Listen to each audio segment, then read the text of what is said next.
Meron ka na bang emergency fund? Chinky, meron na. As a matter of fact, may 3 months na emergency fund. Good for you, but not so good. Bakit? Alam mo, sa panahon ngayon, kulang na po ang 3 buwan na emergency fund. Bakit? Kung gusto nyo malaman kung bakit, you got to watch this video. Videos that will make you wealthy and debt-free.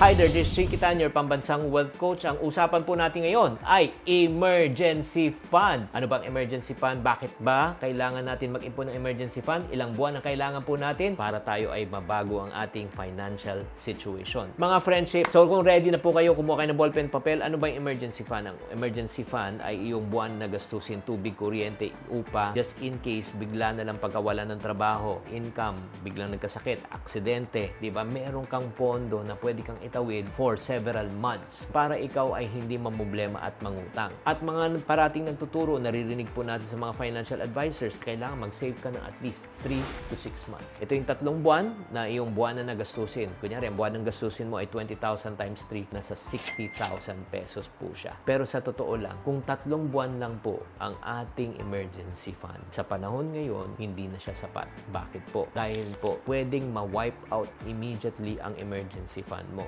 Lalo na kung may magkasakit at mag-confine sa hospital, laki ng hospital bill. Agree? So, in other words, kung 3 buwan pa lang, hindi siya talaga healthy. Number 2 reason, kung bakit di healthy ang 3 months lang, habang lumalaki ang pamilya, tumataas po rin ang requirement. Pagkain, educational fund, medical needs. In other words, lalo na kung ikaw ang breadwinner at kung nakikinig sa akin, ikaw lang may stress. Lalo na kung wag naman po sana na mawalan ng pagkakitaan at trabaho. Number 3, pataas ng pataas po ang bilihin pero ang sweldo ay hindi sumasabay. Kaya kung 3 lang po buwan ang iyong emergency fund, talagang kakapusin ka. Pang-apat na dahilan, pag 3 buwan lang po, syempre naman, maikli lang po yung short time ng adjustment. Mabilis po lumipas ang 3 buwan. Unang buwan, nade-depress ka. Pangalawang buwan, naghahanap ka. Pangatlong buwan, baka nag-a-apply ka pa lang. So, hindi pa sapat ang panahon. Kaya kailangan po mas mahaba, better. So, ang next question, Chinky, magkano ba ang ideal na emergency fund? As I mentioned, mas maganda na yung 6 na buwan, 1 taon, or higit pa sa 1 taon. Yun yung parating tinuturo ko sa ating TYL community. Pagka ang mga mayayaman, ang mga middle class na sa 3 months to 6 months yan. Pero yung mga mayaman, pag nagpondo ng emergency fund yan, 1 year, 2 years, 5 years. Pero sobrang yaman, pag nagpondo ng emergency fund yan, 10 years. Kahit 10 years, di sila magtrabaho. Buhay mga yon. Kaya nga, anong goal po natin? From 1 month, we go to 3 months. From 3 months, you go to 6 months. 6 months, you go to 1 year. The more, the better. So, Chinky, paano ba talaga ako makakabuo ng isang emergency fund, lalo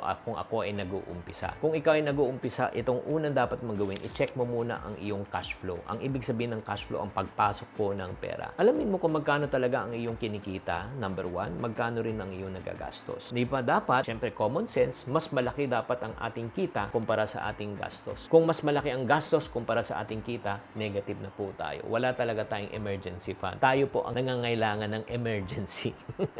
Pangalawa, ngayon nalaman mo na yung cash flow mo at kung medyo gipit lang o tama-tama lang, ito yung dapat mong gawin. Next, magbawas ka muna ng mga hindi mo kailangang gastusin. Magbawas ka sa wants, focus ka muna sa mga needs na kailangan mo. At yung mga natatabi mo sa wants mo, ano yung gagawin mo? Yan ang ilalagay mong budget para sa iyong emergency fund. So again, napakasimple lang po unang gagawin natin. Check muna natin ang cash flow. Kung ang cash flow natin 20,000, ang gastos natin 20,000, nako, sagad na sagad siya. So ngayon, magtanggal tayo ng mga hindi kailangan. So nung nagtanggal tayo ng ating pagkain sa labas, ang ating, let's say, pagkakape, pagta-travel, at nakakita ka ng extra 2,000 pesos doon. Yung 2,000 pesos na yan times 12 months, 24,000 pesos per year. Yan ang itatabi mo para sa iyong emergency fund. Diba? Maganda siya. At para mas mapadali ang pagdagdag ng emergency fund mo, aside from the 20,000 pesos na iyong kinikita na on a monthly basis, ang dapat mong gawin, dagdagan mo ang iyong income at diskarte. Pag ikaw ay nakadagdag income ng diskarte ng additional 10 to 20,000